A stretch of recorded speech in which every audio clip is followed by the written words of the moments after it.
Well, good morning. Happy Tuesday, everybody. Thanks for joining me for the Daily Word today. We are going to continue our time in the book of Acts, and we're plugging away here. We're in chapter 12. We're getting to the end of the book of Acts focus on the Apostle Peter, and we're soon going to make the transition to the Apostle Paul as a focus of a main character in the story here.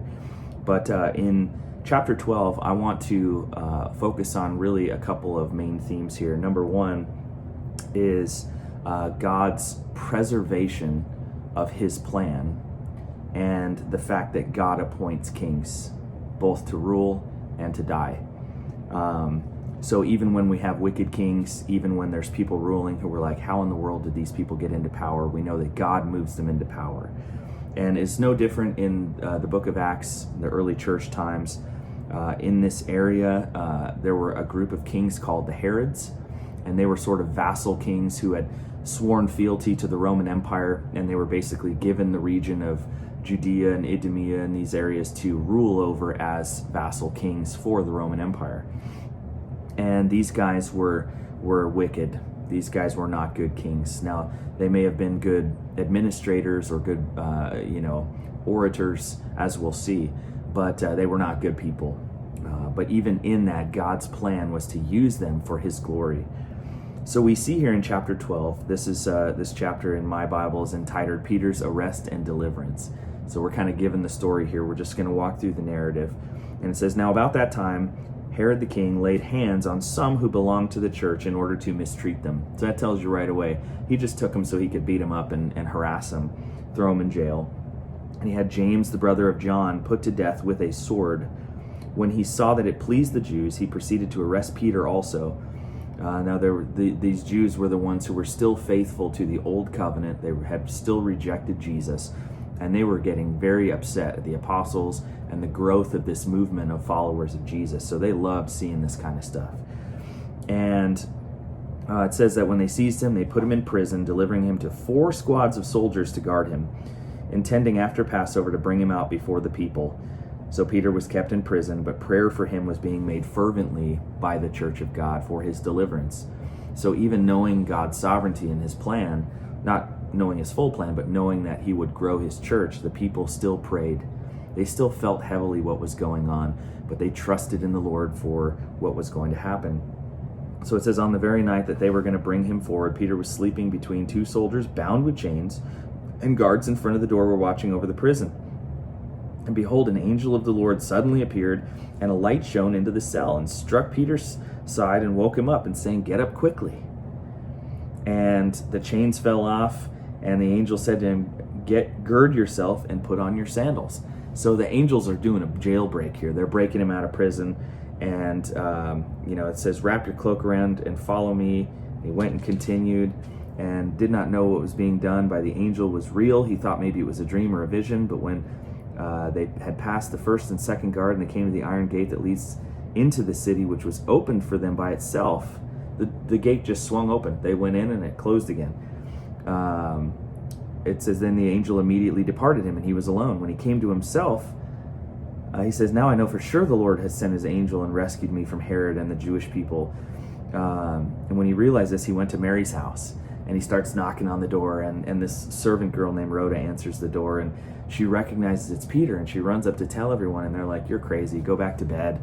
And Peter keeps pounding on the door, and they finally open the door, and they realize it's him. And they see this miracle. They're amazed. But he motions them to stay silent. He described to them how the Lord had let him out of prison. He said, report these things to James and the brethren. And then he left and went to another place. Because clearly, if he had just stayed at the house, they could have just come and found him.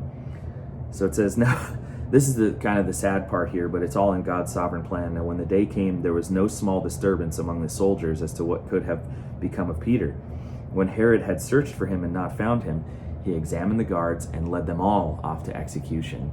Because that was one of the rules. If you as a guard let a prisoner go, that's on your head. You get their punishment. So, and then it says, then he went down from Judea to Caesarea and was spending time there.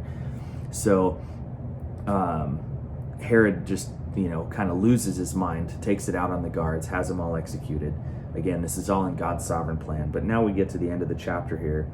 It says, he was very angry, with the people, the entire Sidon near Caesarea, and with one accord they came to him, and having won over Blastus, one of the king's chamberlain, they were asking him for peace, because their country was led by the king, because their country was fed by the king's country.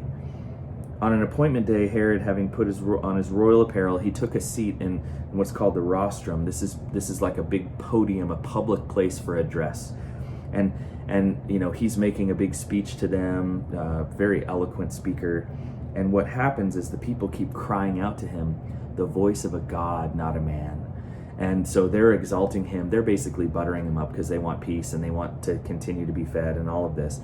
But Herod's just eating it up. He loves the glory. He loves the spotlight.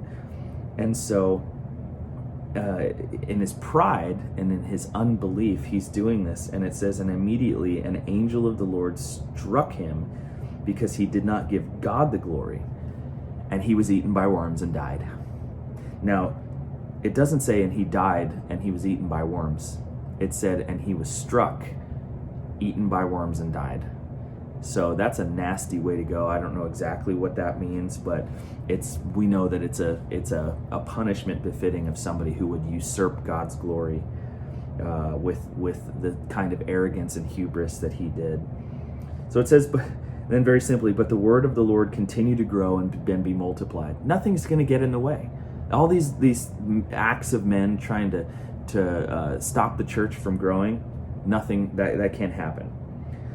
It's going to continue to grow. The word of the Lord spreads. The church continues to grow. Numbers continue to be added. People continue to be baptized. Then verse 25, it says, and Barnabas and Saul returned from Jerusalem. So they go back to Antioch. And when they had fulfilled their mission, taking along with them John, who was also called Mark. So now we meet another character, John Mark, who is going to be another companion of Paul on his missionary journeys. So we kind of see Peter will still show up here, but as we transition tomorrow into chapter 13, we're really going to start to focus on the ministry of Paul and these missionary journeys that are going to go out and plant all of the churches that we see letters written to in the New Testament. So if you ever wonder, what's Galatians mean? What's Colossians mean? These were all letters written to churches that these guys that we just read about planted on their missionary journeys. So hopefully that's all coming together for you if you didn't know that. If you did, just be encouraged by that. The truth is still the truth. Acts is amazing, great, encouraging history, and I hope you've been encouraged today. We'll see you tomorrow.